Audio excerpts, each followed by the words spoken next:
बिस्मिल्लाहिर्रहमानिर्रहीम। अस्सलामु अलैकुम। मैं मोहम्मद मसूद आपको CA AFC 4 इंफॉर्मेशन टेक्नोलॉजी पढ़ाऊँगा। उम्मीद करता हूँ आप सब लोग बिल्कुल ठीक ठाक होंगे, खैरियत से होंगे और अपने घरों में महफूज बैठे होंगे। अल्लाह आपको अपनी हिफ्ज़ व अमान में रखे। इंफॉर्मेशन टेक्नोलॉजी आजकल के दौर में बहुत ज़्यादा हमारी लाइफ्स के अंदर एंटर हो चुका है। आजकल कोई भी काम ऐसा नहीं है कि जो कि इस डिजिटल दौर के अंदर बग़ैर इंफॉर्मेशन टेक्नोलॉजी के किया जा सके। फर्दरमोर हम आहिस्ता आहिस्ता इंफॉर्मेशन टेक्नोलॉजी को मज़ीद जानेंगे, मज़ीद सीखेंगे। तो मैं बात करता हूँ इंफॉर्मेशन टेक्नोलॉजी की। इंफॉर्मेशन टेक्नोलॉजी CA स्टार्ट करते हैं जब आप, तो आपके पास 4 सब्जेक्ट होते हैं, जिन 4 AFC के 4 सब्जेक्ट होते हैं, जिनमें एक सब्जेक्ट इंफॉर्मेशन टेक्नोलॉजी का भी है और इसका कोड है AFC 4 इंफॉर्मेशन टेक्नोलॉजी। अब अगर मैं बात करूं इंट्रोडक्शन की, तो इंफॉर्मेशन टेक्नोलॉजी बहुत आसान सब्जेक्ट है, स्किल बेस्ड सब्जेक्ट है। उन लोगों के लिए बहुत आसान सब्जेक्ट है जिन लोगों ने इससे पहले कंप्यूटर साइंसेस को पढ़ा इंटरमीडिएट लेवल पर या मैट्रिक लेवल पर। लेकिन वो लोग बिल्कुल भी परेशान मत हों जिन लोगों ने इससे पहले इंफॉर्मेशन टेक्नोलॉजी को या कंप्यूटर साइंसेस को, कंप्यूटर एप्लीकेशंस को नहीं पढ़ा, क्योंकि CA information technology AFC 4 level AFC में जो AFC 4 है, इसमें नहायत आसान तरीके से समझाया गया है, जो कि बिगनर्स को भी साथ साथ लेकर चल रहा है ये। अब मैं स्टार्ट करता हूँ। हमारे पास इंफॉर्मेशन टेक्नोलॉजी में बेसिकली 4 सेक्शंस मौजूद होते हैं और मैं आपको ये बता दूँ ये टोटली प्रैक्टिस और स्किल बेस्ड है। इसमें हम अगर स्टार्ट करें तो हम कंटेंट की तरफ आ जाते हैं कि इसके कंटेंट में सबसे पहले मैं अगर बात करूं तो 4 सेक्शन मैंने जैसे आपको बताया। सेक्शन A जो है हमारे पास मौजूद है, ठीक है, computer hardware and operating system, ठीक है, जिसमें आपको कंप्यूटर बेसिक्स के बारे में बताया जाएगा कि कंप्यूटर बेसिक्स हैं क्या, इनपुट डिवाइसेस क्या होती हैं, आउटपुट डिवाइसेस क्या होती हैं, कंप्यूटर को चलाया कैसे जाता है, कंप्यूटर को शट डाउन कैसे किया जाता है, कंप्यूटर को वॉलपेपर्स उसके अंदर कैसे चेंज किए जाते हैं। ये सारी चीज़ें जो हैं हम इंशाल्लाह सेक्शन A में पढ़ेंगे, ठीक है। इसी तरह अगर अपने कंप्यूटर को सिक्योर करना चाह रहे हैं, पासवर्ड अप्लाई करना चाह रहे हैं, ये सारी चीज़ें हम सेक्शन A में पढ़ेंगे। इसके बाद हम आते हैं सेक्शन B में। मैं फर्दर मोर इसके बाद सेक्शन A को, अगर मैं चैप्टर 1 की तरफ जाऊँ तो चैप्टर 1 में computer hardware, software, operating system के बारे में बताया जाएगा। और चैप्टर 2 जो है इसमें कोर विंडो टास्क, आपके जितने भी हैं कोर विंडो टास्क, उसके बारे में बताया जाएगा। मेरी कोशिश होगी मैं आपको ये core window task next further lectures के अंदर प्रैक्टिस करके बताऊंगा। और थर्ड पेयर है security and safeguarding your computers. इसके अंदर हमारे पास हम अपने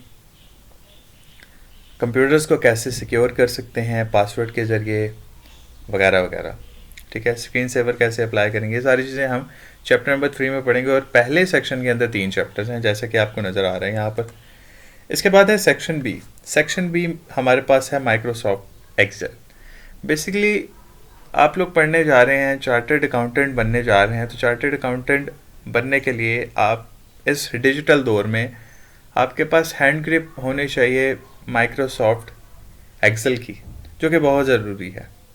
इस बुक के अंदर भी जो सबसे ज़्यादा पोर्शन जो है, ये सबसे ज़्यादा टास्क जो है वो है माइक्रोसॉफ्ट एक्सेल का, ठीक है।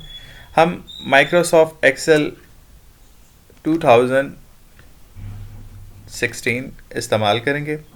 जबकि अगर मैं ऑपरेटिंग सिस्टम की बात करूं तो ऑपरेटिंग सिस्टम हम विंडोज़ 10 इस्तेमाल करेंगे यहाँ पर।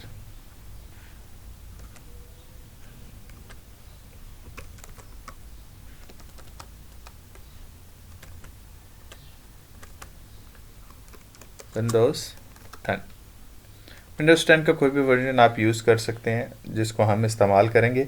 हमारे कोर्स में Microsoft Excel, Word, PowerPoint, ये तीनों जो हैं 2016 वर्जन्स, जबकि हमारे पास जो ऑपरेटिंग सिस्टम है वो विंडोज़ 10 की है। अच्छा, अब मैं सेक्शन बी की बात करता हूँ। तो सेक्शन बी में हमारे पास माइक्रोसॉफ्ट एक्सेल 2016 हम इस्तेमाल करेंगे। बेसिकली माइक्रोसॉफ्ट एक्सेल इस्तेमाल क्यों किया जाता है? माइक्रोसॉफ्ट एक्सेल को कैलकुलेशंस के लिए इस्तेमाल किया जाता है। हमने जहाँ भी मैथमेटिकल ऑपरेशंस परफॉर्म करने होते हैं और जिनका ताल्लुक ट्रिग्नोमेट्रिक फंक्शंस या फंक्शंस फार्मूलाज जितने भी चीज़ें हैं जिनका ताल्लुक मैथमेटिकल कैलकुलेशन से होता है, ये सारी की सारी कैलकुलेशंस, मेजरमेंट्स वगैरह, ये सारी चीज़ें हम माइक्रोसॉफ्ट एक्सेल में ही करेंगे। फर्दर मोर मैं आपको जब माइक्रोसॉफ्ट एक्सेल के टॉपिक को स्टार्ट करेंगे या सेक्शन बी को स्टार्ट करेंगे तो मैं मज़ीद डिटेल से आपको इसके बारे में बताऊंगा। इसमें हमारे पास 5 चैप्टर्स हैं। चैप्टर नंबर 4, 5, 6, 7 और 8। चैप्टर नंबर 4 में माइक्रोसॉफ्ट एक्सेल का इंट्रोडक्शन है, ब्रीफली इंट्रोडक्शन है, ठीक है। चैप्टर नंबर 5 में data formatting, data and contents है। इसके अंदर फॉर्मेट्स कैसे बनाए जाते हैं एमएस एक्सेल में ये बताया जाएगा। चैप्टर नंबर 6 जो है वो है ऑर्गेनाइजिंग एंड एनालाइजिंग डाटा, ठीक है। इसके अंदर बेसिकली बताया जाता है कि फंक्शंस कौन से हैं, फार्मूलाज कौन से हैं जो कि हम पुटअप करेंगे यहाँ पर। फिर चैप्टर नंबर 7 है। चैप्टर नंबर 7 में डाटा कंटेंट्स को मर्ज करने का तरीकाकार बताया गया है। और ये मैं आपको स्टूडेंट्स बता दूं कि सारा का सारा प्रैक्टिकल टास्क है, ठीक है। आप जितनी ज़्यादा प्रैक्टिस करेंगे उतने ज़्यादा AFC 4 में परफेक्ट होंगे। थ्योरेटिकल टास्क की बात करूं तो सिर्फ चैप्टर नंबर 1 ऐसा है जो कि थ्योरी है, जबकि बाकी सारे चैप्टर्स जो हैं वो आपके पास प्रैक्टिकल हैं। अच्छा, उसके बाद मैं बात करता हूं chapter number 7, managing data and workbook. कैसे आपने डाटा को एक्सपोर्ट करना है और कैसे MS एक्सेल में इंपोर्ट करना है, ठीक है। ये चीज़ें हम चैप्टर नंबर 7 में पढ़ेंगे। फिर चैप्टर नंबर 8 है। चैप्टर नंबर 8 में है सिक्योरिटी। डेफिनेटली जब आप अपनी वर्कशीट बना लेते हैं तो वर्कशीट जब आप बना लेते हैं तो उस वक्त आपको बहुत ज़्यादा ज़रूरी होता है कि आप अपने डाटा को सिक्योर भी करें।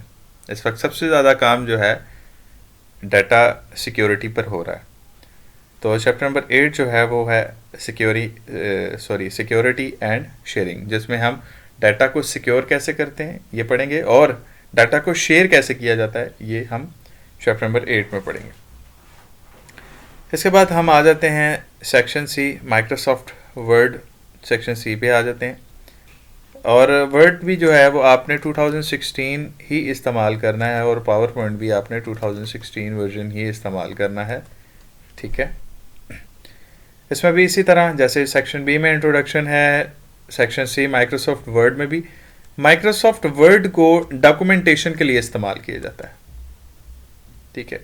आप किसी कंपनी में काम कर रहे हैं तो आपके लिए बहुत ज़रूरी है कि आप अगर फॉर एग्ज़ाम्पल अगर आप किसी कंपनी में काम कर रहे हैं और आपका ताल्लुक डाटा कंपाइलिंग से है, डाटा कंपोजिंग से है या डाटा एंट्री से है, ठीक है। सिमिलरली चार्टर्ड अकाउंटेंट है तो उसने लेटर हेड बनाने होंगे, उसने लेटर्स बनाने हैं, उसने एप्लीकेशंस हो सकता है टाइप करनी पड़ जाए। तो ये सारी चीज़ें आप जो है माइक्रोसॉफ्ट वर्ड के अंदर या कोई मीटिंग एजेंडा है और वगैरह वगैरह, ये सारी की सारी चीज़ें आप माइक्रोसॉफ्ट वर्ड के अंदर बनाएंगे।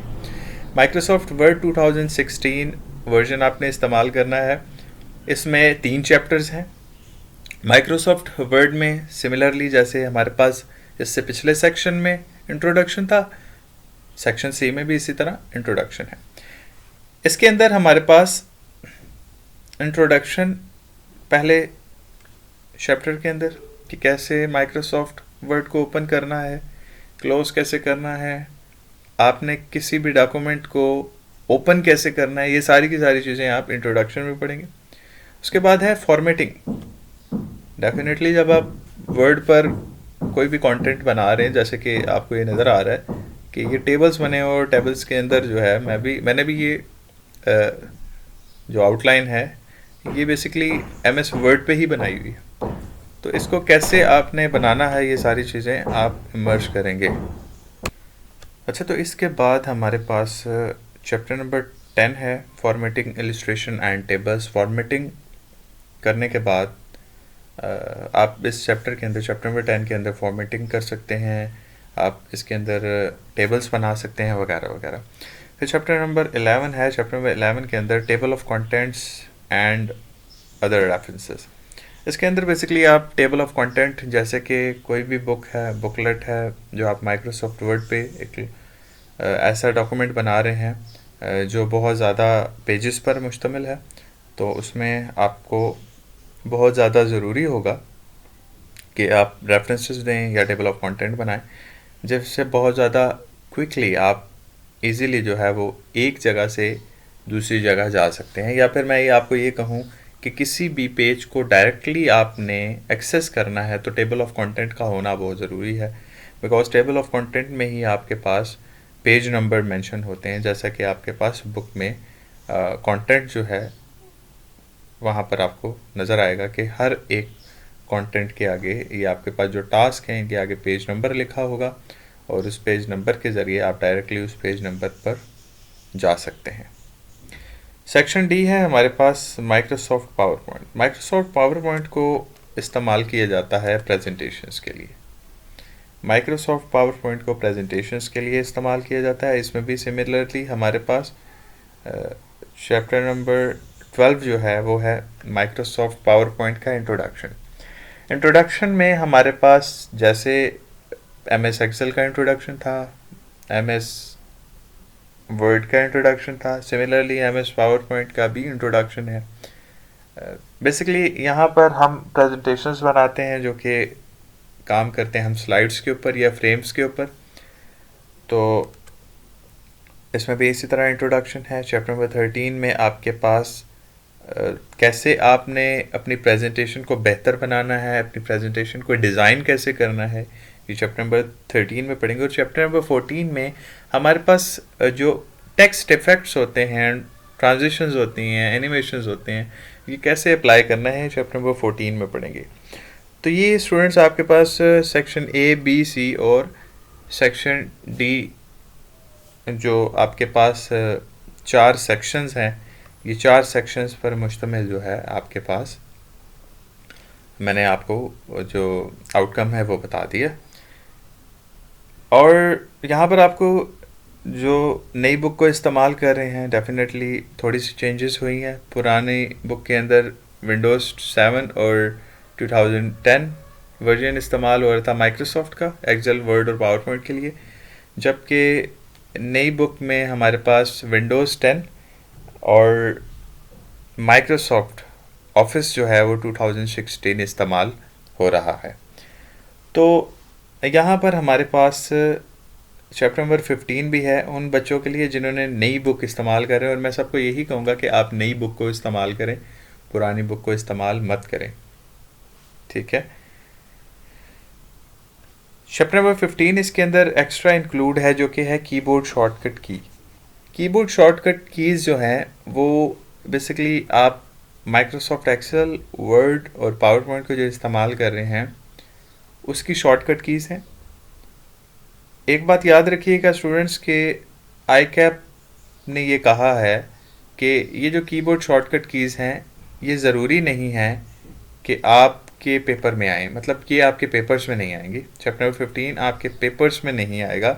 हाँ, अपने स्किल्स को इन्हेंस करने के लिए आप चैप्टर नंबर 15 को पढ़ सकते हैं, लेकिन ऐसी शॉर्टकट कीज़ जो कि सेक्शन B, सेक्शन C और सेक्शन D के अंदर मौजूद होंगी, इन तीनों सेक्शंस के अंदर जो आपके पास जो शॉर्टकट कीज़ होंगी वो पेपर में आ सकती हैं। लिहाजा आपने सेक्शन B, C और D में जो इस्तेमाल होने वाली शॉर्टकट कीज़ हैं उनको ज़रूर याद रखना है।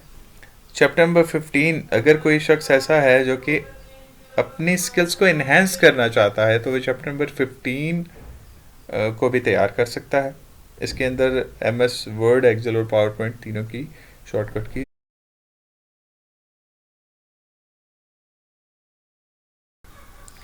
और आखिर में मैं आपको बताऊंगा कि माइक्रोसॉफ्ट एक्सेल 2016 या कोई भी वर्जन हो तो उसमें आप इस्तेमाल करते हैं वर्कबुक, मतलब कि आप इस्तेमाल जब कर रहे होते हैं माइक्रोसॉफ्ट एक्सेल तो उसके जो कंटेंट है, डाटा कंटेंट, उसको वर्कबुक कहा जाता है। और बाय डिफ़ॉल्ट भी आपके पास बुक 1, बाय डिफ़ॉल्ट आपके पास डॉक्यूमेंट का नेम जो है वो बुक 1 लिखा हुआ आएगा। ठीक है, सिमिलरली आप सेकंड बुक खोलेंगे तो book 2, book 3 and so on. इसके अंदर हमारे पास जो इस्तेमाल होते हैं वो होती हैं शीट्स। इसके अंदर शीट्स इस्तेमाल होती हैं। बाय डिफ़ॉल्ट एक ही शीट होती है, ये भी मैं बता दूं कि बाय डिफ़ॉल्ट आपके पास 2016 वर्जन में एक ही शीट इस्तेमाल होती है। और इसका जो एक्सटेंशन है वो है डॉट XLSX, ये इसका एक्सटेंशन है। तो स्टूडेंट्स ये जहन में रखिएगा कि इसका एक्सटेंशन जो है वो डॉट XLSX है। इसके बाद हम माइक्रोसॉफ्ट वर्ड की बात करें तो इसके अंदर हम इस्तेमाल करते हैं डॉक्यूमेंट्स को। तो डॉक्यूमेंट्स के अंदर हम जब भी बात करते हैं तो डॉक्यूमेंटेशन में यहाँ पर भी जैसे वर्कबुक है तो इन डॉक्यूमेंट्स में हमारे पास लिखा हुआ आएगा या बाय डिफ़ॉल्ट जो डॉक्यूमेंट का नेम होगा वो होगा document 1, document 2 and so on, document 3 and so on. और इसमें हमारे पास शीट्स नहीं होती, इसमें हमारे पास पेजेस इस्तेमाल हो रहे हैं। ठीक है, और इसका जो फॉर्मेट है वो है .docx। ठीक है, और इसी तरह अगर मैं बात करूं पावर पॉइंट की तो पावर पॉइंट में हम इस्तेमाल कर रहे होते हैं प्रेजेंटेशंस। तो प्रेजेंटेशन में भी हमारे पास यहाँ पर प्रेजेंटेशन 1 लिखा हुआ आएगा बाय डिफ़ॉल्ट। हाँ, जब आप बाद में चेंज करना चाहें तो चेंज कर सकते हैं। तो यहाँ पर हमारे पास presentation 1, presentation 2, presentation 3 by default ये नेम आएगा। तो उसके बाद हमारे पास यहाँ पर पेजेस नहीं, यहाँ पर हमारे पास इस्तेमाल होती हैं स्लाइड्स। हम पावर पॉइंट के अंदर पेजेस या शीट के बजाय स्लाइड्स को इस्तेमाल कर रहे होते हैं। ठीक है, पावर पॉइंट की बहुत ज़बरदस्त बात यह है कि MS एक्सेल में और वर्ड में हम डाटा कंटेंट ऑडियो या वीडियो को ऐड नहीं कर सकते, लेकिन पावर पॉइंट में हम डाटा टाइप जो है ऑडियो को भी ऐड कर सकते हैं और वीडियो को भी आसानी से ऐड कर सकते हैं। और इसके जो एक्सटेंशन है वो है .pptx। तो ये इसका एक्सटेंशन आ गया। ठीक है, जो कि मैंने आपको बताया। उम्मीद करता हूँ आपको ये लेक्चर 1 सही समझ आ गया होगा। अल्लाह आपको कामयाबी अता फरमाए। इंशाल्लाह नेक्स्ट जो हम लेक्चर स्टार्ट करेंगे वो throughout section A start करेंगे, computer hardware and operating system से, और उसमें हम लेक्चर 1 को स्टार्ट करता हूँ। बहुत बहुत शुक्रिया, थैंक यू सो मच, अल्लाह हाफ़िज़।